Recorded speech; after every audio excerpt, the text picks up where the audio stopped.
Assalamualaikum warahmatullahi wabarakatuh. Channel TV Panwasli Kota Lok Sumawe kembali hadir pada episode hari ini, Jumat 5 November 2021 dengan topik peran serta instansi pemerintah yang ada di Kota Lok Sumawe di dalam menyukseskan pemilu 2024. Bersama kita telah hadir Kadis Syariah Islam Kota Lok Sumawe, Ustadz Misran. Bagaimana Ustadz, sehat? Alhamdulillah.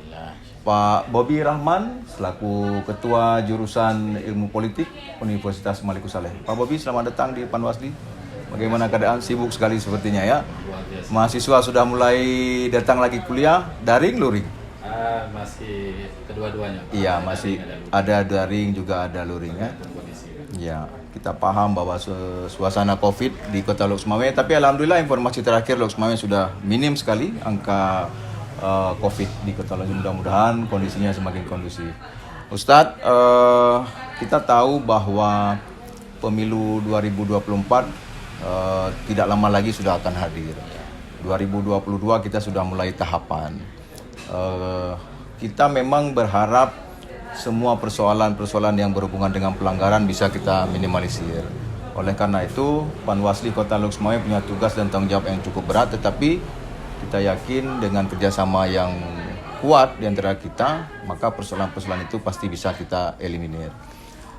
Dalam hal ini kira-kira Ustadz ada beberapa hal yang menjadi tanggung jawab kita semua, khususnya di Dinas Syariah Islam. Kira-kira ada program seperti apa yang ingin dilakukan dalam mengkampanyekan hal-hal yang tidak boleh dilakukan di dalam pemilu kepada masyarakat. Mohon masukannya Ustadz. Ya, baik, terima kasih. Assalamualaikum warahmatullahi wabarakatuh. Waalaikumsalam. Terima kasih kepada Panwasli Kota Lok Sumawe. Yang pertama, atas nama masyarakat dulu ini semuanya kita berterima kasih. Artinya keberadaan Panwasli ini benar-benar sebagai wasit di dalam sebuah ajang pemilu ataupun pilkada. Masyarakat, kalau kita di Kota Lok Sumawe ini kan mayoritas adalah masyarakat Muslim. Nah, jadi dalam kaitannya dengan tugas kepemerintahan khususnya di Dinas Syariah Islam, saya kira juga punya tanggung jawab secara moral untuk mensukseskan pemilu ini atau pilkada. Karena pemilu dan pilkada ini adalah sebuah sistem musyawarah yang sudah diajarkan di dalam politik Islam itu, siasah. Maka umat Islam ya semestinya yang pertama dulu mendapatkan edukasi yang memadai bahwa pemilihan ini adalah suatu hak. Nah, di mana kita ingin mendapatkan pemimpin yang baik. Maka pemimpin yang baik kan diperoleh dengan sistem yang baik dan tentunya dipilih oleh orang yang baik-baik juga. Nah, kalau orang yang baik pasti memilih yang baik-baik kan. Ya. Kalau orang yang tidak baik mungkin lebih senang pada yang tidak baik karena dia supaya sinkron. Betul. Nah, jadi Dinas Syariah Islam mungkin tidak terlibat langsung dalam sistem ini, tapi kita nanti ada tahapan-tahapan tertentu yang oleh pemerintah di bawah wali kota misalnya itu akan ada semacam penyuluhan pada masyarakat yang mungkin nanti juga kolaborasinya dengan MPU, Majelis Permusyawaratan Ulama. Karena ujung tombak sebagai sasaran ya yaitu untuk mendapatkan voting atau suara itu adalah dari masyarakat. Jadi masyarakat kita adalah masyarakat agamis secara teoritis walaupun nggak begitu praktis. Betul. Tapi kalau sudah suara ulama kan sudah tercover, sudah mewakili. Maka keulamaan itu ranah daripada syariat. Jadi Dinas Syariat mengajak semua masyarakat itu mensukseskan pilkada atau pemilu karena itu bagian daripada sistem kita berbangsa dan bernegara. Insya Allah minimal itu adalah bagian daripada tanggung jawab kepemimpinan. Karena pemimpin yang sukses itu yang mampu memberikan pengaruh pada publik, pada masyarakat. Minimal dulu kita nanti akan serukan misalnya para khatib-khatib itu yang mengajak masyarakat atau jamaah memberi pemahaman supaya masyarakat tidak mengesampingkan keberadaan pilkada atau pemilu ini. Karena boleh jadi masyarakat kita masih menganggap ini adalah urusannya orang berpolitik. Betul. Padahal walaupun urusannya orang berpolitik dalam bermain, tetapi yang dirasakan adalah untuk semua masyarakat.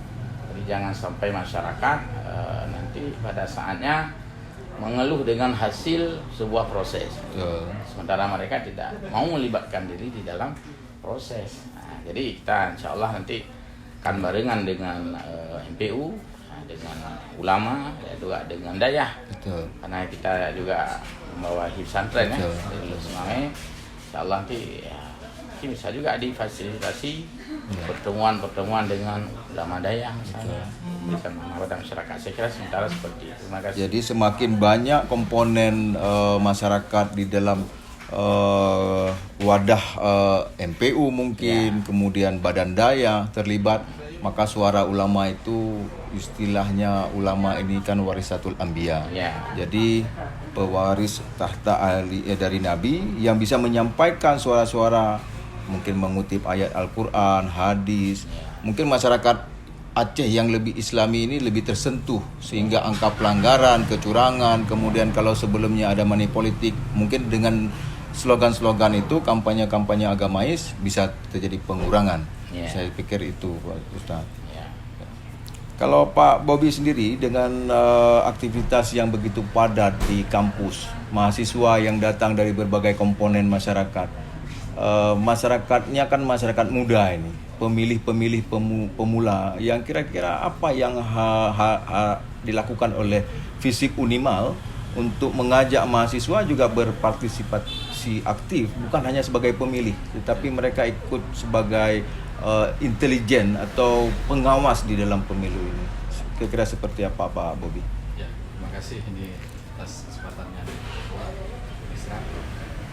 Memang kampus sebagai lumbung cendekiawan yang kemudian terdidik secara akademik itu memiliki energi yang cukup besar. Betul. Kampus terkait tempatnya mahasiswa bernaung itu kemudian memang sebagai peserta dalam proses pemilihan, dia juga bisa menjadi aktor dalam menyukseskan pemilu itu sendiri. Sehingga Fisip Unimal atau Fisip Unimal sendiri, selain dia memberikan proses pembelajaran secara akademik, kita memang mendorong setiap mahasiswa ini itu kemudian untuk proaktif dalam proses-proses pemilu. Tidak jarang mahasiswa kita kemudian memberikan pandangan-pandangan kritisnya terkait dengan pelaksanaan pemilu itu sendiri. Betul. Dan juga dalam konteks proses pemerintahan yang lain. Ini tentunya sesuai dengan tujuan negara kita setelah era reformasi, bahwa pemerintah yang good gov itu harus dibangun dari fondasi yang baik. Betul. Sehingga kalau kemudian fondasinya dibangun dengan cara-cara yang tidak baik, tentu dia akan melahirkan sebuah rezim yang tidak baik pula. Sehingga saya pikir dengan Panwasli ataupun Panwasli Aceh dengan menggandeng MUS, dan ke depan hal itu saya pikir lambat laun akan memberikan pendidikan yang cukup positif kepada generasi muda, bahwa pemilu ini sebagaimana yang dikatakan oleh Ibu Misran, pemilu ini tidak hanya milik elit. Betul. Ya, karena memang walaupun elit yang berkontestasi, tapi dia juga kemudian memberi dampak terhadap kesejahteraan publik itu sendiri, yang notabene mahasiswa berada di dalamnya. Jadi kita ciptakan suasana demokrasi ini adalah sebagaimana layaknya pesta. Jadi harus gembira, semua merasa menikmati, dan karena ini punya semua stakeholder, maka semua stakeholder juga harus merasa memiliki. Karena ini bukan punya milik segelongan orang seperti itu. Kira-kira tantangan Ustadz, ini kan pemilu 2024 digabung pemilihan presiden, legislatif, dan pemilihan kepala daerah. Memang ini akan menjadi rumit, tetapi inilah kebijakan pemerintah, kita harus dukung itu. Kira-kira tantangan atau apa kira-kira masukan kepada pengawas pemilu dalam hal ini Panwasli Kota Lusmame dalam menghadapi itu, kira-kira Ustadz? Ya, yang pertama mungkin akan dirasakan oleh semua orang bahwa Panwasli itu akan sangat dituntut ekstra ya, karena dengan kebersamaan yang dilakukan, dan ini kebijakan yang memang ya sudah diputuskan. Ini adalah kebijakan yang bijak dalam pandangan pemerintah. Nah, kita melewati dulu masa pandemi ini. Karena kalau tidak dilewati pandemi ini, seperti ya sampaikan oleh dua tadi, ini juga akan terhalangnya tugas-tugas pengawasan ya. Nah, nggak usah diawasi di sana, ada corona misalnya. Baik, nah, jadi saya kira Panwasli nanti akan melakukan setting yang sangat akurat dari segi alokasi ketenagaan dan juga setting formula yang akan masuk kepada semua segmen, walaupun itu akan bersamaan. Mungkin kendala-kendala yang lain boleh jadi para tokoh-tokoh agama kita ini banyak yang sudah mungkin dimiliki ya, Iya, banyak yang sudah ada pemiliknya. Betul. Nah, maka dalam hal ini publik sedikit kekurangan dalam tanda kutip juga ayahnya. Betul. Kekurangan ayahanda rohaninya, karena ayahanda kita sebagian sudah dimiliki orang. Betul. Tapi namun demikian kita berharap bahwa keterlibatan para tokoh-tokoh agama dalam politik itu adalah ingin memulihkan mungkin image negatif dalam politik. Ya. Karena bagaimanapun juga sebagian masyarakat masih menganggap politik itu adalah lahannya sesuatu yang sifatnya itu kebohongan, Ya. dusta, permainan, manipulasi, kecurangan dan sebagainya. Mungkin dengan masuknya para tokoh-tokoh agama yang sudah ditarik dan dimiliki oleh sebagian partai dan memiliki andalan-andalannya sendiri, nah ini barangkali bisa juga terkikis pandangan-pandangan masyarakat, termasuk orang-orang di akar rumput itu, bahwa politik ini rupanya bagus juga berpolitik. Itu kan orang-orang pandai, orang-orang cerdas, para ulama juga mendukung sebuah perpolitikan.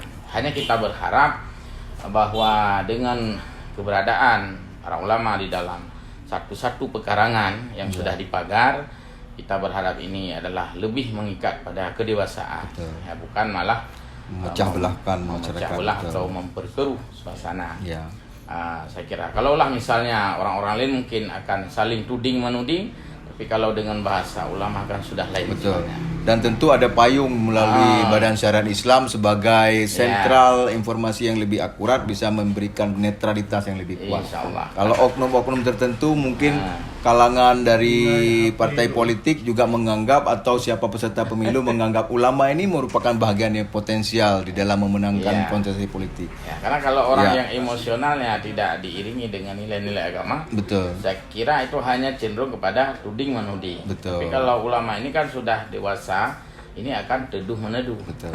Kalau dari kalangan kampus, Pak Bobi, harapannya kepada Panwasli Kota Lhokseumawe khususnya melihat tantangan ke depan. Ya, saya pikir apa yang telah dilakukan Panwasli sebagai salah satu lembaga yang ikut menyukseskan proses pemilu ini sudah cukup baik, tapi memang pengembangan dan peningkatan kinerja itu tetap dilakukan. Misal contoh, hari ini terkadang masyarakat tahu akan pelanggaran-pelanggaran yang terjadi, tapi kemudian pada saat dia masuk dalam tahapan selanjutnya untuk mereport atau melaporkan atau bahkan mengadukan, ada hal-hal lain yang kemudian menjadi pertimbangan-pertimbangan sehingga kasus-kasus seperti ini menjadi hilang Betul. di tengah-tengah masyarakat. Nah, saya pikir ini tentu berpulang kepada regulasinya. Betul. Bagaimana kemudian Panwasli atau Bawaslu itu bisa memberi, tidak hanya kemudian mereport laporan dari masyarakat, tapi dia juga bisa mendorong laporan itu ke dalam ranah tahapan tindak lanjut. Ini yang kemudian menjadi miss. Karena dari beberapa hasil penelitian kita, terkadang masyarakat itu bukan tidak paham terkait dengan proses pemilu ini. Betul. Tapi karena tadi ada sifat apatis, Ya. karena dia menganggap ini bukan urusan saya. Betul. Kemudian ini juga kemudian akan berdampak pada ekses sosial yang lain di tengah-tengah masyarakat, maka kemudian terkadang masyarakat itu memilih untuk diam. Nah, ini yang kemudian menjadi persoalan. Nah, saya pikir Panwasli itu bisa mendorong hal tersebut untuk bisa ke depan menjadi lebih ini dan memberikan kenyamanan kepada masyarakat. Kalau kemudian kita mendorong dia menjadi masyarakat yang aktif, partisipatif dalam proses pengawasan. Jadi dengan pembelajaran secara berkala, saya yakin bahwa memang masyarakat itu akan lambat-lambat dia akan paham, dia akan ikut dengan ini. Karena saya yakin bahwa tidak ada satu orang pun yang menginginkan hal-hal yang kecurangan itu terjadi. Mungkin selama ini karena tidak ada pengikat, ikatan emosional itu belum ada. Dan saya sepakat bahwa memang dengan kondisi yang sekarang, pemilu dan pilkada digabung, tentu regulasi juga menjadi tantangan. Dan itu menjadi tugasnya pengawas pemilu atau kawan-kawan penyelenggara yang lain untuk menyampaikan itu kepada masyarakat sehingga masyarakat betul-betul paham tentang regulasi-regulasi seperti itu. Terima kasih Ustadz atas kesempatannya, Pak Bobi. Terima kasih atas kesempatannya. Mudah-mudahan kita doakan kampus Universitas Malikus Saleh di bawah Pak Bobi, Ketua Jurusan, akan selalu menjadi lebih yang terbaik. Pak Ustadz, doa kami semoga sukses dalam tugas. Sahabat Panwasli Kota Lok Sumawe, demikian perbincangan singkat kita dengan tokoh-tokoh Kota Lok Sumawe. Kita doakan semoga masyarakat Kota Lok Sumawe juga menjadi lebih paham akan pentingnya ikut mengawasi pemilu, karena pada hakikatnya pemilu itu ada di tangan masyarakat. Terima kasih. Billahi taufiq wal hidayah. Assalamualaikum warahmatullahi wabarakatuh. Waalaikumsalam.